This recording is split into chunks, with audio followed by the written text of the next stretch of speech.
بسم اللہ الرحمن الرحیم الحمدللہ رب العالمین والصلاة والسلام علی خاتم النبیین۔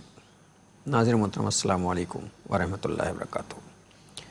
پروگرام سیرت النبی صلی اللہ علیہ وآلہ وسلم کے ساتھ آپ کا میزبان ڈاکٹر محمود غزنوی اور جناب شجاع الدین شیخ حاضر خدمت ہیں۔ گما تھے ایسے کہ آثار تک یقین کے نہ تھے، اور حضور آپ نہ ہوتے تو ہم کہیں کے نہ تھے۔ وہ نبیوں میں رحمت لقب پانے والا، مرادیں غریبوں کی برلانے والا۔ سیرت النبی صلی اللہ علیہ وآلہ وسلم کے حوالے سے جو گفتگو جاری و ساری ہے، پچھلا پروگرام جو ہے اس میں بات چل رہی تھی کہ انسانیت کا دین ہے، یہ مذہب نہیں، انسانیت کا دین ہے۔ یہ مذہب تو چند عقائد رسومات کا مجموعہ ہوتا ہے، کچھ نجی زندگی کے کچھ معاملات ہیں جن کو ہم مذہب کہتے ہیں، اور اسی طرح جو ہے مختلف مسالک میں جو کچھ چیزیں مرتب ہوتی ہیں اسے بھی مذہب کہتے ہیں۔ ہم مذہب حنفی پر ہیں، ہم مذہب مالکی پر ہیں، وہ جو ہم نے کچھ چیزیں طے کر۔ دین جو ہے وہ ایک بہت بڑی اصطلاح ہے زندگی کی، جو تمام ہماری زندگی کے معاملات کا احاطہ کرتا۔ پچھلا پروگرام جو ہو رہا تھا اس میں خدمت خلق کے حوالے سے بات تھی، اور میں نے آپ سے وعدہ کیا تھا کہ آج اسے وائنڈ اپ کریں گے۔ تو پچھلے پروگرام میں تو وائنڈ اپ نہیں ہو چکا، انسانیت تک بات نکل گئی، اور پھر وہ بات آ گئی کہ انسانیت خود بہترین مذہب ہے، استغفر اللہ۔ تو بات پہنچ گئی خدمت خلق، پھر یہی ہوئی کہ بھئی انسانیت تک اللہ کے دین کو پہنچایا جائے، یہی بہترین خدمت ہے خلق کی ہو سکتی۔ میں شجاع صاحب سے چاہوں گا کہ پچھلے پروگرام کا ریکیپ دیں، تو پھر اس پروگرام میں انشاءاللہ ہم کوشش کریں گے کہ حقوق العباد والا معاملہ جو ہے وہ مکمل ہو، اور پھر تعلق باللہ کے اگلے موضوع کی طرف چلیں۔ السلام علیکم۔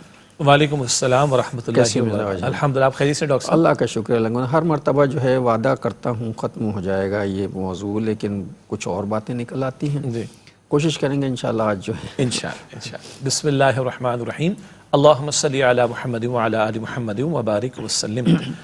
گزشتہ نشست میں کچھ پہلو پر کلام ہوا جس میں ہم تسلسل سے بات کرتے آئے تھے خدمت خلق، اور اسی میں انفاق فی سبیل اللہ، اور اسی کے تعلق سے کچھ ابتدائی باتیں ہم نے ریکیپ کے طور پر بیان کی۔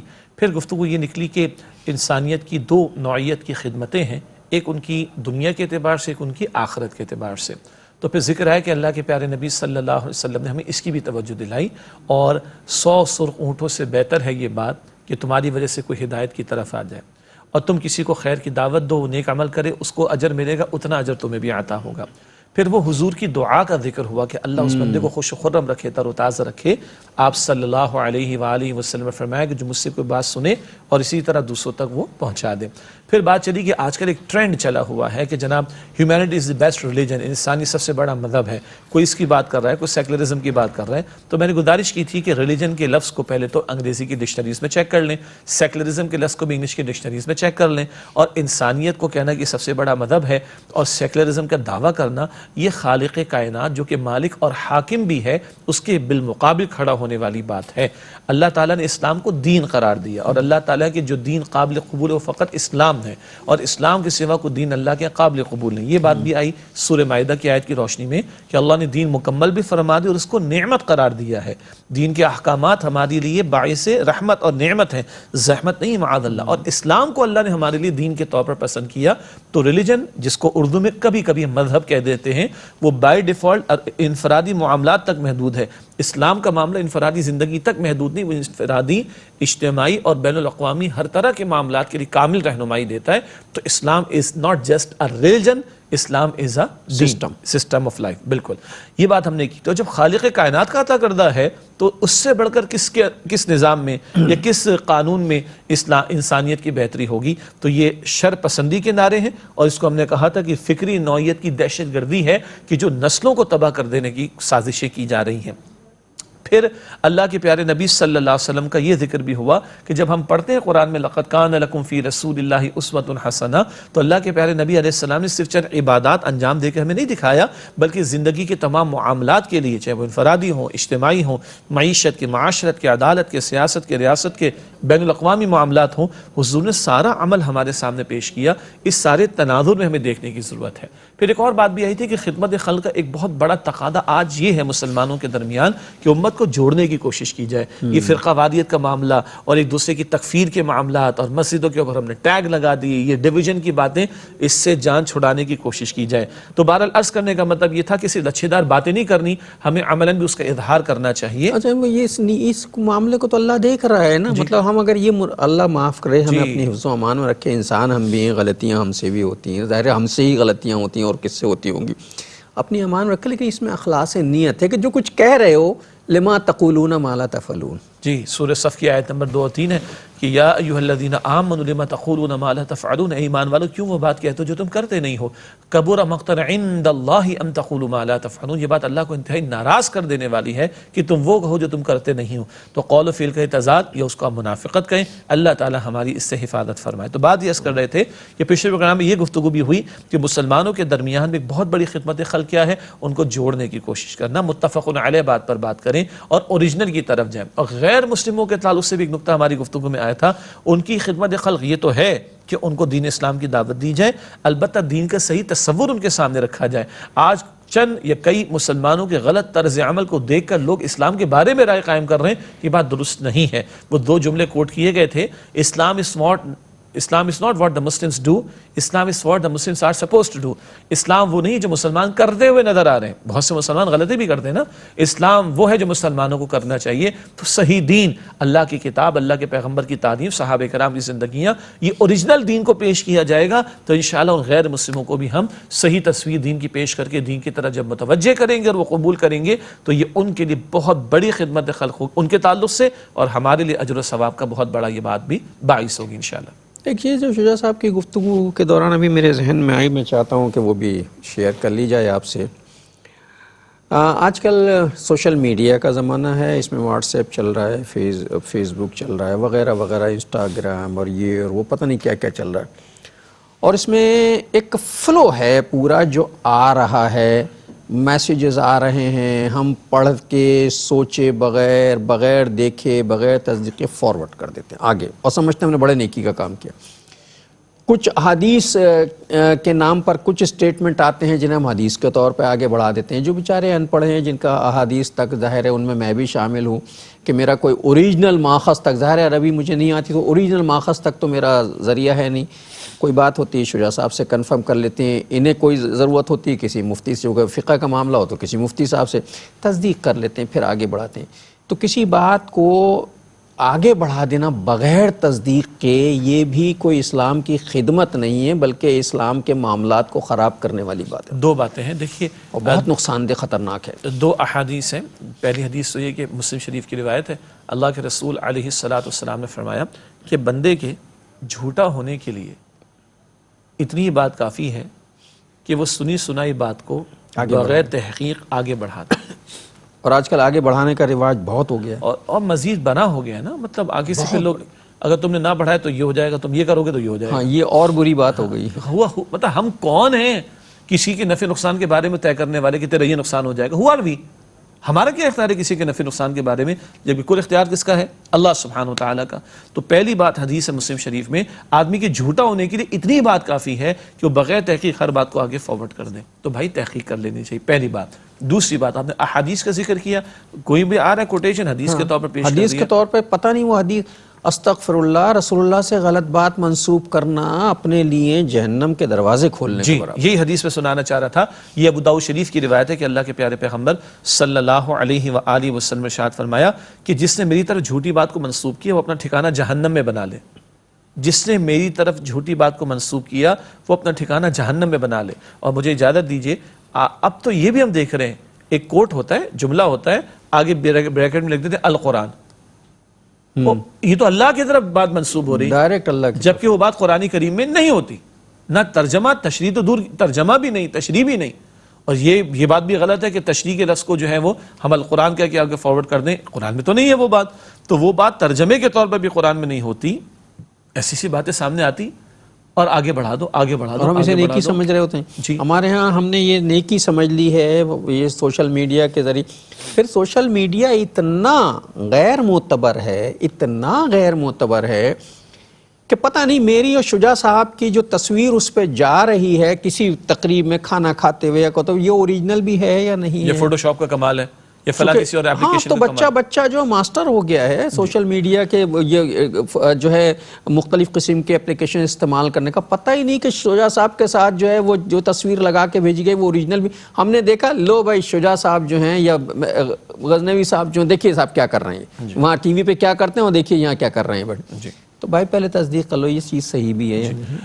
دیکھیے اس میں ایک واقعہ مجھے اپنا یاد آ رہا ہے. وہ واقعہ تو پورا میں نہیں سنا رہا، تفصیل کی ضرورت ہوگی اور کوئی اتنی ضرورت بھی نہیں ہے، لیکن جب تک بیتتی نہیں ہے نا تو ہمیں پتہ نہیں چلتا کہ غلط بات منسوب کرنے کا نتیجہ کہاں سے کہاں تک نکلتا ہے. ایک بڑا پیارا کام تھا اور قرآن کریم کے تعلق سے آپ کے علم میں ہے، ویسے ہم پہلے ذکر بھی کر چکے ہیں. تو ایک بڑے ذمہ دار ادارے میں اس کی ایک پریزنٹیشن میں نے دی. صبح کے اخبارات میں جو اس کی رپورٹنگ آئی تو جو چند افراد میرے ساتھ بھی گئے تھے جو خود گواہ تھے اس پوری صبح سے لے کے شام تک کی کارگزاری کے، ہم سر پکڑ کے بیٹھ گئے اخبار کے اندر کہ صاحب ایسا ہو گیا ایسا ہو گیا. اچھا اگر تو میں وہاں نہ ہوتا تو مجھے اس کا اندازہ ہی نہ ہوتا. میں تو خود وہاں تھا، صبح 10 بجے سے لے کے شام 4 بجے تک تھا اور پوری کارروائی کے دوران میں موجود رہا اور ایک اتنا بڑا الزام لگا دیا کہ جناب یہ ہونے لگا ہے قرآن کے نصاب کے اندر اور جناب وہ ہونے لگا ہے. تو جو ایک اور صاحب بڑے ذمہ دار ادارے کے فرد تھے، میں نے ان کو فون کیا، کہا یہ تو تباہی مچا دی انہوں نے. پھر ہم نے جناب پوچھا، پیچھے سے پتہ چلا کسی نے سازش کر ڈالی. اور ایک موقر اخبار والے نے پھر رابطہ کیا اور اچھے طریقے سے اس کے بارے میں انہوں نے پورا آرٹیکل چھاپا کہ صاحب وہاں اتنا پیارا کام ہو رہا تھا اور قرآن کے تعلق سے ترجمہ تشریح کا اتنا پیارا کام ہو رہا تھا کہ ہماری نسلوں کا فائدہ ہوتا. سازش کر کے کسی نے بات اڑا دی اور سب نے بغیر تحقیق کے چھاپ دی اخبارات کے اندر. اور کس کے تعلق سے؟ قرآن کریم کی تعلیم کو عوام الناس اور تعلیمی اداروں میں عام کرنے کے تعلق سے. اب جب یہ خود مجھ پر بیتی کہ وہاں تو اتنا پیارا معاملہ ہوا اور رپورٹنگ میں یہ سازش کی گئی اور اللہ اکبر وہ بھی قرآن کے نصاب کے تعلق سے. یہ اصل میں اینگلنگ کرنا کہتے ہیں نا ہماری صحافت میں. ایک وقفہ لینے ناظرین پھر آ کے اس سے بات کریں گے. السلام علیکم ورحمۃ اللہ وبرکاتہ. ویلکم بیک ناظرین. وقفے کے بعد پروگرام سیرت النبی صلی اللہ علیہ وآلہ وسلم میں آپ کا خیر مقدم ہے.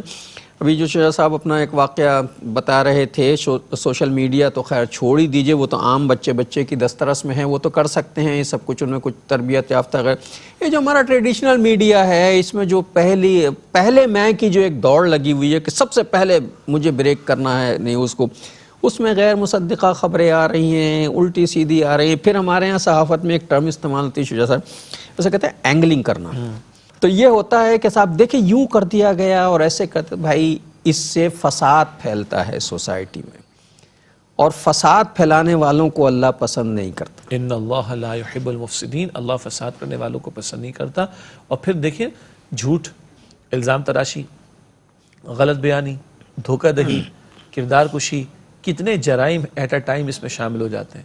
اور جب کسی کے کردار پر حرف اٹھایا جا رہا ہے اور انگلی اٹھائی جا رہی اور اس پر الزام تراشی، تو کسی کے کردار سے کھیلنا، عزت پر حرف لانا یہ خود حرام ہے. تمہاری جان، تمہارا مال اور تمہاری آبرو اسی طرح حرام جیسے عرفہ کا دن، ذی الحجہ کا مہینہ اور حرم کی حدود کی تقدس کا معاملہ، حجۃ الوداع کا خطبہ. اور اس کو ہم کتنا لائٹ لیتے ہیں، کتنا ہلکا لیتے ہیں اور کس طرح لوگوں کی ہم عزت سے کھیل جاتے ہیں اور مس انفارمیشن دیتے ہیں اور الزام تراشی کے کس قدر یہ اس کو کہتے ہیں گناہ بے لذت. اب اس سے زیادہ خطرناک بات میں آپ کو بتاؤں، بالکل ذاتی سی، ابھی پچھلے ہفتے کی بات ہے، پچھلے پروگرام پر فوراً بعد کی بات ہے. اچانک جو ہے گھر پہ تھا میں، دن میں اس قدر فون بجنا اور انون نمبر بج رہے ہیں، سارا دن فون بجتے. کیا آج قیامت آ گئی؟ کوئی خیریت پوچھ رہا ہے، کوئی طبیعت پوچھ رہا ہے، کچھ کیا ہو گیا. پتہ چلا کہ کسی نے واٹس ایپ کے ایک گروپ پر یہ خبر چلا دی کہ میرا انتقال ہو گیا. انا للہ و انا الیہ راجعون. میرے باقاعدہ انتقال کی خبر چلی، اس کے بعد تعزیتی پیغام آنا شروع ہو گئے. اس کے بعد میرے گھر والوں کو فون، مجھے پاس اتنے فون آئے. اور آپ سے تعزیت ہو رہی ہے؟ مجھ سے تعزیت ہو رہی، سب لوگ مجھ سے فون کر رہے ہیں. کچھ لوگ کہہ رہے ہیں ہماری ہمت نہیں ہو رہی گھر پہ فون کر کے پوچھیں، کچھ کر رہے ہیں. ایک صاحب نے خیر بڑی اس سے فون کیا، جب میں نے ہی فون اٹھایا، جاننے والے تھے، کہنے لگے بھائی مبارک ہو، زندگی میں ہی دعائیں مغفرت مل گئی ہیں بہت چاروں طرف سے. تو بھائی اب فرض کریں کہ اگر فرض کیجئے یہ بات جو ہے میرے کوئی قریبی دو، میرا بیٹا، میری وائف، میرے بچے، میرے کسی کو پہنچے اور اسے شدید صدمہ پہنچے اور کچھ ہو جائے، اللہ اکبر کبیر، تو کیا ہوگا؟ تو یہ ہے. اب یہ ذاتی تجربہ، جیسے میرا ذاتی تجربہ پچھلے ہی ہفتے کا ہے، تو بھائی تصدیق کر لیا کریں ہوا کیا ہے. اس سے کوئی بہت بڑا نقصان بھی ہو سکتا ہے. مطلب یہ اس میں کیا حرج ہے اگر 5 منٹ پہلے فون کر کے مجھ سے پوچھ لے تم زندہ ہو یا مر گئے ہو. جب میں کہتا کہ نہیں میں واقعی مر چکا ہوں تو پھر کہہ دیتے بھائی یہ تو مر گئے. تو ایسا نہیں ہوا. بہرحال بات یہ ہو رہی تھی کہ حدیث میں ذکر کیا آیا کہ آدمی کی جھوٹا ہونے کے لیے اتنی بات کافی کہ بغیر تحقیق کی بات کو آگے بڑھا دیں. اب دیکھیں ایک آپ نے واقعہ سنا ہے، ایک میں نے واقعہ سنا ہے، ایک آپ کا ذاتی معاملہ، ایک قرآن کی خدمت کا معاملہ، اور اس سالوں سے کیا چل رہا ہے آگے، تو معاشرہ تو پورے کیوس اور انتشار کا شکار ہو جائے گا. پچھلی مرتبہ بھی یہ ہوا تھا، میں نے آپ سے بھی شیئر کیا تھا. پچھلی مرتبہ یہ ہوا کہ ایک صاحب کے بارے میں کچھ کتابیں جو ہیں وہ کہیں گئی کہ یہ صاحب جو ہیں انہوں نے اسلام پہ یہ حملے کر دیے، یہ حملے کر دیے، یہ کتابیں آ گئی مارکیٹ میں. جب ہم نے اس کی پوری تصدیق کی تو بعد میں پتہ چلا وہ غلط ہے، ایسا نہیں تھا. وہ صاحب صاحب ایمان ہیں اور ان کا انتقال حالت ایمان میں ہوا. آخری وقت کا ایمان ہی تو قابل قبول ہوتا ہے. خاتمہ بالخیر، اسی کی تو ہم دعا کر رہے ہوتے ہیں. بہرحال اب آپ یہ تیسری بات آ گئی، ایک آپ کا ذاتی معاملہ، ایک کسی صاحب علم کے بارے میں غلط باتوں کا پھیلایا جانا، اور ایک خیر کا ایک کام قرآن کی تعلیم اور اس کے نصاب کے تعلق سے تھا، اس کی مس رپورٹنگ یا غلط رپورٹنگ کا معاملہ. آپ اندازہ کریں یہ آج روزانہ درجنوں کا معاملہ نہیں، یہ سینکڑوں کا معاملہ نہیں، یہ ہزاروں لاکھوں کی تعداد میں معاملہ ہو رہا ہے. تو معاشرہ تو تباہی کا شکار نہیں ہوگا، انتشار کا شکار نہیں ہوگا، کیوس کا شکار نہیں ہوگا، فساد کا شکار نہیں ہوگا. ایک تعلیم پیغمبر کی اگر ہم فراموش کر رہے ہیں کہ بھائی بات تمہارے علم میں آ رہی ہے، خبر تمہارے علم میں آ رہی ہے، تحقیق کر کے صحیح بات کو آگے پھیلاؤ، غلط بیانی نہ کرو، جھوٹ نہ بولو، الزام تراشی نہ کرو. ایک تعلیم پیغمبر علیہ السلام کے فراموش کرتے ہیں تو کتنے بڑے بڑے حادثات جنم لیتے ہیں. آپ نے فرمایا نا کہ وہ اگر یہ خبر میرے گھر والوں میں سے کسی کو پہنچتی اور کیا کسی کو صدمہ ہو جاتا. آپ بھی واقف ہیں، ہم بھی واقف ہیں، انسان بہرحال کمزور ہے. بعض اوقات کسی کے لیے شاکنگ نیوز جو ہے اس کے انتقال کا باعث بن جاتی. ایک گھرانہ تھا، ایک صاحب کی خبر کی اطلاع پہنچی، انتقال ہو گیا تھا. جنہوں نے سنی ان کا انتقال ہوا، ان کی خبر کسی کو ان کا انتقال ہوا، ان کی خبر کسی کو ایک سیریز میں 4 لوگوں کا انتقال ہوا. 12 ان کی لکھی بھی ہوگی، مگر ظاہر کے اعتبار سے کہنے کا مطلب یہ تو چلے جینوین نیوز تھی. یہ جو نان جینوین قسم کی بعض خبریں تو ایسی ہوتی ہیں ہمارے صحافت میں کہتے ہیں ٹون ڈاؤن کر کے لوگوں کو بتا. مطلب کہ کسی کے والد کی خبر انتقال ہو بھی گیا ہے تو منہ پھاڑ کے ہی کہہ دینا تمہارے ابا مر گئے. اس کو کہنا چاہیے تمہارے والد کی طبیعت زیادہ خراب ہے، اگر ممکن ہو تو تم جلدی ذرا گھر پہنچ جاؤ. ظاہر ہے وہ ذہنی طور پہ تو تیار ہو ہی جائے گا نا وہاں تک پہنچتے پہنچتے، تو وہ اچانک جو اسے صدمہ پہنچنا اس سے بچ جائے گا. وہ تو ایک طریقہ بھی ہوتا ہے، سلیقہ بھی ہوتا ہے بات کو پھیلانے کا. اور یہ بھی خدمت خلق ہے، یہ بھی خدمت خلق ہے کہ لوگوں کو انتشار ذہنی سے اور فساد سے اور نقصانات سے اور کیوس سے بچانے کی کوشش کی جائے. ایک یونیورسٹی میں پڑھایا کرتا تھا، تو پرائیویٹ یونیورسٹی تھی، تو اسلامک اسٹڈیز کا ہمارا سبجیکٹ ہوتا تھا. ایک دن میں نے دیکھا سارے اسٹوڈنٹ کلاس کے وہ بھاگم دوڑی کلاس کے دوران میں باہر دیکھ رہا ہوں تو بھاگم دوڑی لگی ہوئی، بھاگنے کے چکر میں کیا ہو گیا ہے؟ وہ جی فلاں پولیٹیشین کی ڈیتھ ہو گئی ہے اور بڑا مسئلہ ہو گیا شہر کے اندر. گھروں سے فون آنا شروع ہو گیا، سر آپ ہمیں جانے کی اجازت دیجیے. اب ایک پرائیویٹ یونیورسٹی میں سے 2500 اسٹوڈنٹ ایک ساتھ نکلے گا تو آپ اندازہ کر سکتے ہیں کہ سڑک کا حال کیا ہونا ہے. یہ تو ایک یونیورسٹی تھی، آگے 4 اور تھیں، آگے پھر ان کے ساتھ جو ہے وہ مارکیٹس تھیں آگے تھوڑا راستے کے اندر. تو شہر تو آپ کا جیم ہو گیا، ٹھیک ہے جی. اور 1 گھنٹے بعد خبر کیا ہے کہ یہ خبر جھوٹی تھی. اس کو میں کہہ رہا ہوں کیوس، اس کو میں کہہ رہا ہوں انتشار، اس کو میں کہتا ہوں معاشرے کو پریشان کر دینا. ایک جھوٹی خبر آدھے شہر کو ڈسٹرب کر جاتی ہے اور 1 گھنٹے کے بعد خبر آتی کہ صاحب وہ خبر جھوٹی تھی. اب بتائیے جو اسٹوڈنٹس 4 بجے نکلنے والے اگر وہ 3 بجے نکل گئے، وہ گھروں کو رات کو 9 بجے اگر پہنچ رہے، تو بڑا شہر کراچی جیسا شہر، آدھا شہر اگر جام ہو جائے، اس کا مطلب کیا ہے؟ ہم کراچی والوں کو اچھی طرح پتہ ہے اور بڑے شہر والوں کو اچھی طرح پتہ ہے. ایک تعلیم پیغمبر کی صلی اللہ علیہ وسلم، یہ تحقیق کر کے تو آگے بڑھایا کرو. ایسی تم ہر چیز کو آگے بڑھا دیا کرتے ہو. تو آدمی کی جھوٹا ہونے کے لیے اتنی بات کافی ہے کہ سنی سنائی بات کو بغیر تحقیق کے آگے بڑھا دے. یہ بھی خدمت خلق ہے کہ ان باتوں سے اپنے آپ کو روکا جائے تاکہ معاشرہ انتشار ذہنی اور فکری اور کیوس انتشار میں مبتلا نہ ہو. بعض اوقات کچھ سچ حالات و واقعات کے تناظر میں نہیں بولے جاتے. کچھ باتیں بہت سچ ہوتی ہیں لیکن اس سے انتشار پھیلنے کا اگر خدشہ ہو تو اسے ٹون ڈاؤن کر کے ہلکا کر کے آگے بڑھایا جاتا ہے، تصدیق کی جاتی ہے. بہرحال یہ بھی سب حقوق العباد ہیں، یہ سارے کے سارے لوگوں کے حقوق. اس سے جیسا شجاع صاحب نے بتایا پورا شہر ڈسٹرب، مارکیٹیں خراب، ٹرانسپورٹ پیک، اللہ جانے کتنی ایمبولینسیں پھنسی ہوئی ہوں گی. یہ لوگوں کے حقوق خراب کرنے، حقوق پہ ڈاکہ ڈالنے والی بات ہے، لوگوں کو پریشان کرنے والی بات ہے۔ تو یہ ساری باتیں جو ہیں وہ ہو رہی تھیں۔ آج میں چاہتا ہوں کہ اس پروگرام میں اس معاملے کو مطلب اس موضوع کو ختم کیا جائے۔ ضرورت مندوں کی مالی مدد پر بات ہو رہی تھی، جو ظاہر قومی اور ملی تعمیر و ترقی کی بنیاد بنتی ہے۔ لوگوں پہ پیسہ خرچ کرنا چاہیے، پیسے کو گردش میں رہنا چاہیے، اسلام یہی چاہتا ہے، اور دنیا کی معیشت داں جو ہیں وہ اب اس پر متفق ہوں کہ پیسے کو گردش میں رہنا چاہیے۔ یہ بات تو اسلام بہت پہلے سکھا چکا ہے۔ سورہ الحشر میں بہت قیمتی ایک مقام ہے اس نقطے پر، جہاں قرآن فرماتا ہے کہ کَیْ لَا یَکُونَ دُولَةً بَیْنَ الْأَغْنِیَاءِ مِنْکُم، دولت تمہارے چند امیر لوگوں کے درمیان محدود ہو کر نہ رہ جائے۔ یہ بڑا خوبصورت جملہ ہے قرآن کا، اللہ رب العالمین کا کلام ہے، اور اسلام کا اکنامکس کے بارے میں، معیشت کے بارے میں پالیسی سٹیٹمنٹ ہے۔ ماڈرن اکنامکس ہم نے پڑھی اپنی آڈٹ لائف میں اور اسٹڈیز کے دوران، وہ کہتے ہیں کہ better the circulation better the economy. جس معاشرے میں دولت کی گردش جتنی زیادہ ہوگی، معیشت اتنی زیادہ ترقی کرے گی۔ اسلام کی خوبی دیکھیں، اسلام نے سود کو منع کیا، جوئے سٹے کو منع کیا، کیوں؟ اس سے دولت چند افراد میں محدود ہوتی ہے۔ اسلام نے زکوٰۃ، صدقات، انفاق، کفارے، قسم کا کفارہ، صدقۃ الفطر، نفلی صدقات کی ترغیب دلائی۔ اس سے مال امیروں سے نکل کر غریبوں کے پاس جاتا ہے۔ تو ایک طرف جو گردش کو روکنے والی چیزیں ان کو حرام قرار دیا، اور ایک طرف گردش کو بڑھانے والی باتوں کو لازم قرار دیا، اس کی ترغیب و تشویق دلائی۔ تو گردش پر گردش ہوگی، یہ ہمارا دین ہمیں 14 صدیوں پہلے سکھا رہا ہے۔ اب ناظرین اسے وائنڈ اپ کرتے ہیں۔ میں کچھ نکات کے حوالے سے جو ہم اس پہ کرتے ہیں، مثال طور قرآن میں رفاہی کاموں کے حوالے سے جو ترغیبات دی گئی ہیں ان پہ ہم مختصر گفتگو کر لیں۔ مثلا بھوکوں کو کھانا کھلانے کی ترغیب دی گئی۔ بھوکوں کو کھانا کھلانے کی بات ہے، مساکین کو کھانا کھلانے کی بات ہے، قیدیوں کو کھانا کھلانے کی بات ہے، رشتہ داروں پر خرچ کرنے کی بات ہے، مسافروں پر خرچ کرنے کی بات ہے، پڑوسیوں کے ساتھ بھلا سلوک کرنے کی تعلیم عطا کی گئی ہے، ہاں سوال کرنے والے کو دینے کی بات ہے، محروم رہ جانے والوں کو دینے کی بات ہے۔ یہاں تک ایک بات ہم کر چکے ہیں کہ اہل ایمان کے مال میں حصہ متعین ہوتا ہے، سوال کرنے والوں کے لیے بھی، محرومین کے لیے بھی۔ اسی طرح یتیموں کی کفالت کی بات ہے، بیواؤں کے ساتھ بھلا سلوک کرنے کی تعلیم عطا کی گئی۔ تو معاشرے کے کمزور طبقات یا جو مالی اعتبار سے پیچھے رہ گئے، ان سب کے حوالے سے مختلف پیرایوں میں، انداز میں اللہ تعالیٰ نے قرآن میں ہمیں ترغیب دلائی کہ ان کی مدد کیا کرو۔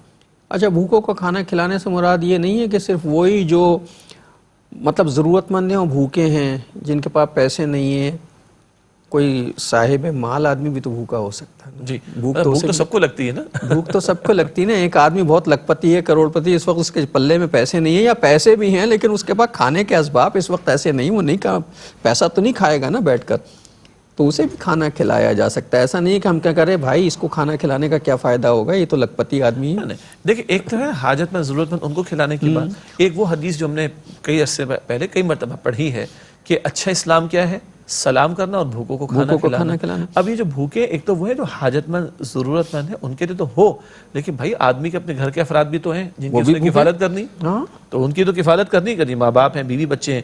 اسی طرح رشتہ داروں کو آدمی کھانے پہ بلائے، آپس کے کھانے کھلانے سے ایک دوسرے کو محبت بڑھتی ہے، تعلق بڑھتا ہے، تو وہ ضرورت مندوں کی تو حاجت پوری کرنی یہ آپس کی ریلیشن بلڈنگ کے اعتبار سے بھی ایک دوسرے کو کھانا کھلانے کی ترغیب دلائی گئی۔ اچھا، اسی طرح قرآن نے جو ہے وہ رفاہی کاموں کے سلسلے میں ضرورت مندوں کے لباس کا بندوبست کرنے کا حکم دیا، انہیں لباس پہنایا جائے۔ وہ حدیث ہم نے بارہا پیش کی نا کہ میں بھوکا تھا تم نے مجھے کھلایا نہیں، میں پیاسا تھا تم نے مجھے پلایا نہیں، میں بے لباس تھا اے میرے بندے تو نے مجھے لباس نہ دیا، میں بیمار تھا تو نے مجھے عیادت نہ کی۔ حدیث قدسی مسلم شریف کی۔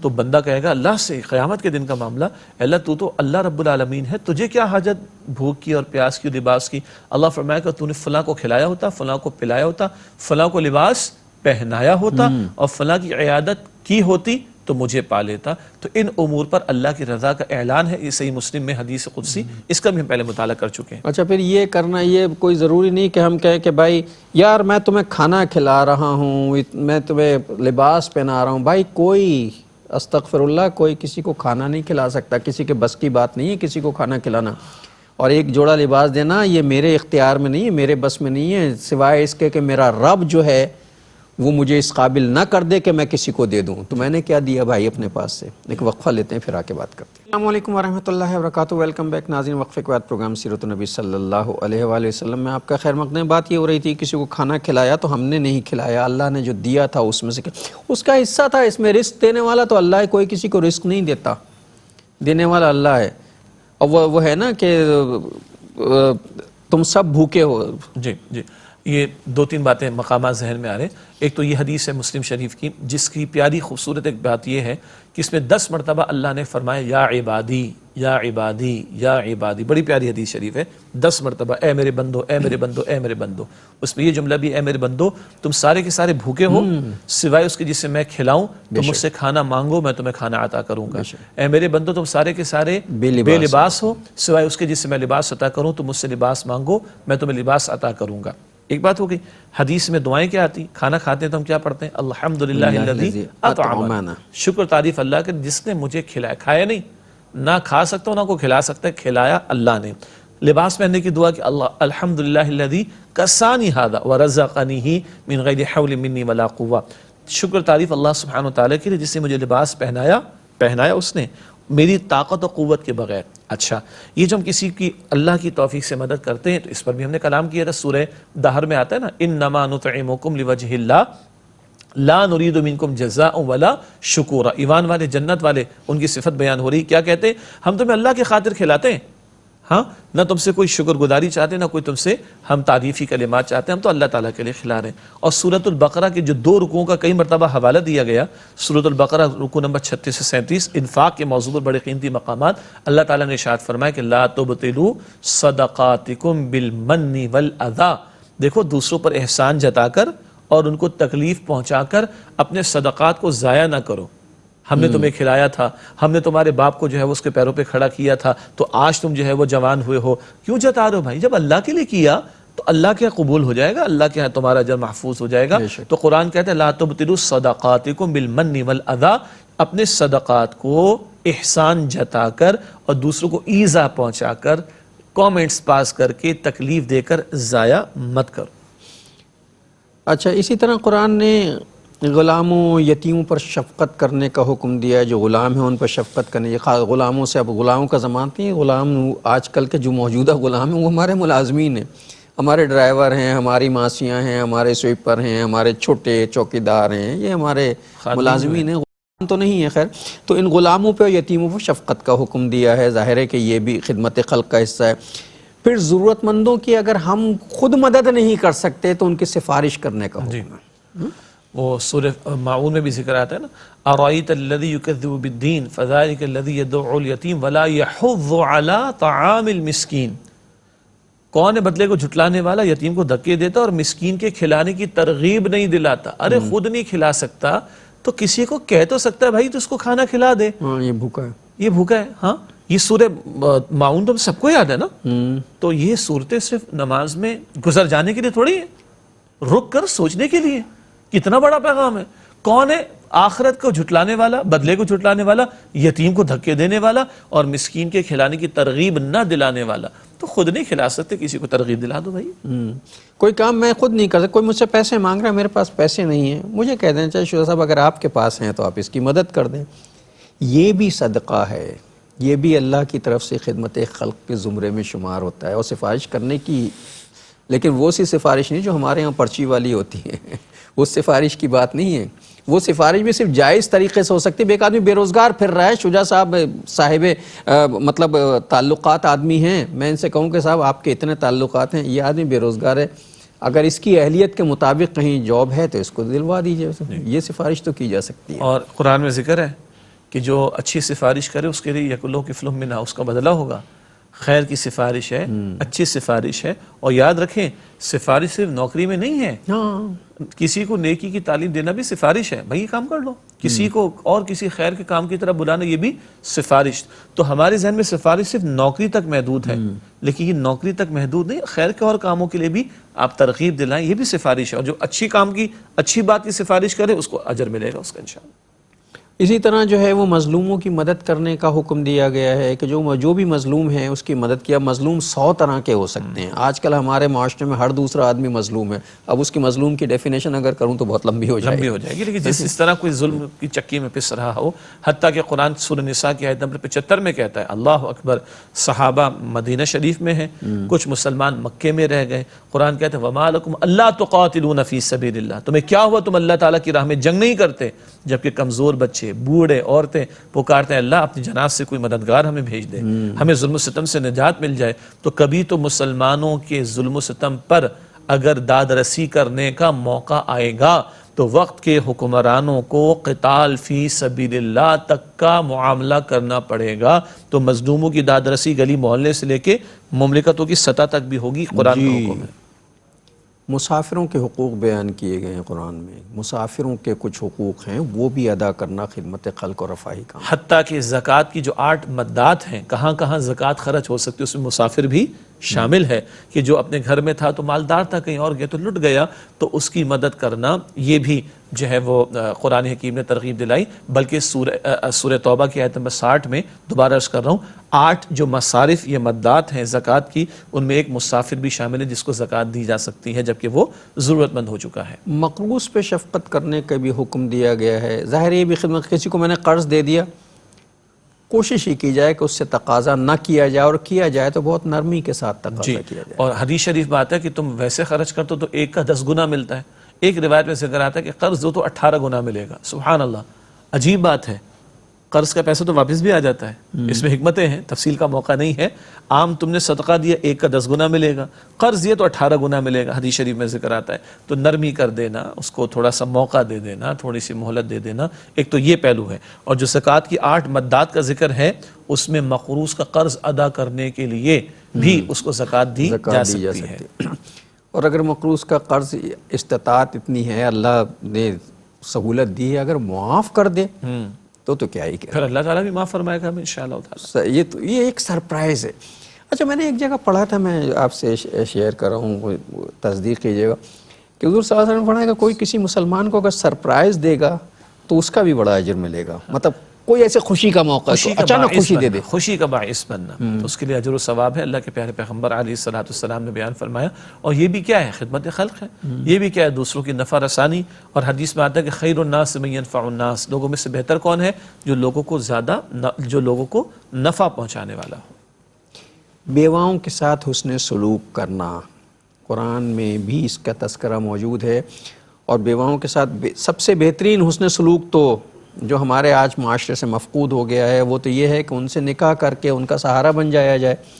لیکن ظاہر ہے معاشرے کی ٹریڈیشنز کچھ دوسری نوعیت کی ہو گئی. کسی زمانے میں یہ ہوتا تھا کہ دین کی خدمت کے لیے جو لوگ نکلتے تھے وہ محاذ پہ جا کے شہید ہو جاتے تھے، صحابہ کرام ان کی بیواؤں سے نکاح کر لیتے تھے. اور اللہ کے رسول علیہ السلام نے اکثر نکاح بیوہ عورتوں سے کیے ہیں نا. اما عائشہ کواری تھی، بقیہ تو تمام اکثر خواتین جو ازواج مطہرات وہ بیوہ خواتین. اب یہ معاشرے میں ہمارے جو روایت ٹوٹی ہے نا، مجھے معاف کیجیے گا، خواتین بڑی گھور گھور کے دیکھ رہے ہوں گے مجھے قہر آلود نظروں سے. یہ روایت ٹوٹنے کا جو نقصان پہنچا وہ سب سے زیادہ خواتین کو پہنچا ہے. آج معاشرے میں خواتین کی تعداد بہت زیادہ ہو گئی ہے، ان کی عمریں گزر چکی ہیں، وہ نکاح جیسی نعمت سے محروم ہیں. اس کی وجہ یہ ہے کہ ہم نے غلط روایتوں کو اپنے سر سے منڈ لیا ہے. قرآن نے تو یہ کہا کہ بیواؤں کی مدد سورہ نور میں آتا ہے وَأَنْكِحُوا الْأَيَامَ مِنْكُمْ. اس کے 2 تراجم ممکن ہیں، ایک ہی پیش کر رہا ہوں کہ جو تم میں سے بیوہ عورتیں ہیں ان کے نکاح کا بندوبست کرو. اور حدیث میں آتا ہے کہ جو کسی یتیم کی کفالت اور بیوہ کی سرپرستی میں لگا ہوا ہے وہ اللہ تعالیٰ کی راہ میں لگا ہوا ہے. اللہ کی راہ میں کتنی بڑی نعمت ہے یہ.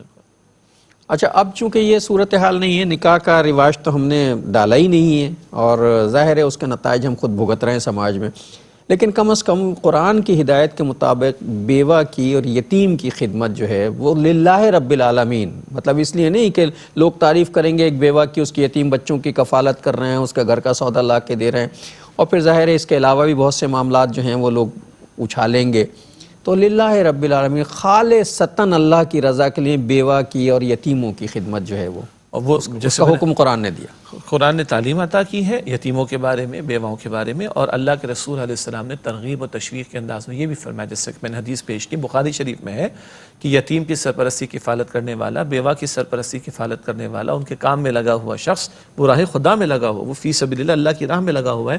حضور نے فرمایا صلی اللہ علیہ وسلم. یہ تو قرآن کے حوالے سے کچھ نکات ہیں جو میں سم اپ کر رہا تھا. حدیث میں بھی اس کا ایسی جو ہے رفائی کاموں کی بڑی ترغیب دی گئی. مطلب حضور نے فرمایا کہ دین کے خادمین کے جو خاندان ہیں ان کے ساتھ بھی حسن سلوک کیا جائے. جی، وہ لوگ کہ جو اللہ کی راہ میں لگے ہوئے ہیں، کبھی گھر بار کو چھوڑ کے نکلتے ہیں دعوت دین کے لیے، کبھی غلبہ دین کی جد و جہد کے لیے، کبھی صحابہ کرام کے دور تھا بعد کے ادوار بھی قتال فی سبیل اللہ کے لیے، تو پیچھے ان کے گھر والوں کی خدمت کرنا اور ان کی کفالت کا ذمہ لینا، اس کی بھی حضور علیہ الصلوۃ والسلام نے ترغیب دلائی کہ تم یہ کرو گے تو گویا تم بھی اللہ کے دین کی جد و جہد میں اپنا ایک انداز سے حصہ ڈال رہے ہو. اولاد کی تربیت بھی خدمت خلق ہے رسول اللہ کی حدیث کی روشنی. جی، کسی والد نے اپنی اولاد کو اچھے اخلاق سے بڑھ کر کبھی کو تحفہ نہیں دیا، اور اولاد تو صدقہ جاریہ ہے. یہ خدمت خلق کی تو اپنا ہی نفع آدمی کما رہا ہے. اولاد کی کفالت کرنا، اچھا حدیث میں آتا ہے وہ لقمہ جو تم ماں باپ کو کھلاؤ، بیوی کو کھلاؤ، اولاد کو کھلاؤ، صدقہ ثواب ملے گا. ہے کفالت شوہر کے ذمے بیوی کی، ہے کفالت باپ کے ذمے اولاد کی، ثواب بتا دی اللہ کے رسول علیہ السلام. جس سے پیارا دین کیا ہوگا؟ یہ آدمی ویسے ہی کرتا ہے لیکن اس پہ اجر ثواب بھی ملے. سبحان اللہ، یعنی جو کام ہمارے کرنے کے ہیں اس کا ثواب ہم جو اضافی مل رہا ہے. جی، وہ کام تو کرنا ہی کرنا ہے ہمیں. ہم نہیں، اگر ثواب نہ بھی ملے تو کرنا تو ہمیں ہے ہی نا، لیکن اللہ تعالیٰ اس پہ بھی اجر دے رہا ہے. اسی طرح آپ نے فرمایا صلی اللہ علیہ وسلم کہ جاہلوں کے ساتھ نرمی سے پیش آؤ.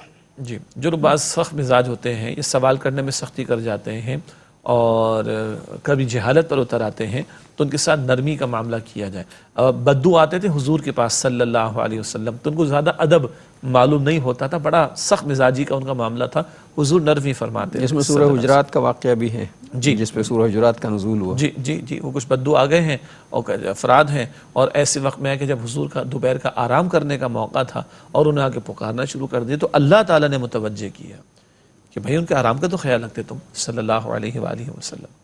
امت کے لیے سہولتیں پیدا کرنا، یہ اتنا اہم نقطہ ہے جس پر ظاہر ایک پورا پروگرام ہو سکتا ہے، لیکن ہم اسے وائنڈ اپ کر رہے ہیں اب چونکہ پروگرام کا وقت بھی ختم ہو رہا ہے. تو امت کے لیے سہولت پیدا کرنا، حدیث میں آتا ہے کہ یسروا ولا تعسروا، آسانی پیدا کرو مشکل پیدا نہ کرو. مشکل پیدا نہ کرو. ہمارا معاملہ الٹا ہے، ہم مشکلات پیدا کرتے ہیں، کوشش کرتے ہیں کوئی کام آسانی سے نہ ہو جائے. بہرحال تو یہ خدمت خلق کا موضوع جو ہے آج ہم یہاں ختم کر رہے ہیں. اللہ کے حکم سے جو ہے آج وعدے کی تکمیل ہو گئی ہے. یہ موضوع بہت عرصے سے چل رہا تھا. میں شجاع صاحب سے درخواست کروں گا آج کی حدیث ہدیہ کر دیں تو پھر ہم رخصت ہوتے ہیں. اگلے موضوع کے ساتھ اگلے پروگرام میں انشاءاللہ حاضر ہوں گے. اللہ کے پیارے پیغمبر صلی اللہ علیہ وسلم نے ارشاد فرمایا کہ ساری مخلوق اللہ کا کنبہ ہے، اور اللہ کو اپنی مخلوق میں سے سب سے زیادہ وہ پسند اور محبوب ہے جو اللہ کے کنبے نے مخلوق کے ساتھ بھلا سلوک کرنے والا ہو. اور ناظرین محترم، اس کے ساتھ ہی ہمارے آج کے پروگرام کا وقت ختم ہوا. اگلے پروگرام تک کے لیے جناب شجاع الدین شیخ اور اپنے میزبان ڈاکٹر محمود غزنوی کو اجازت دیجیے. اللہ نگہبان، والسلام علیکم ورحمۃ اللہ وبرکاتہ.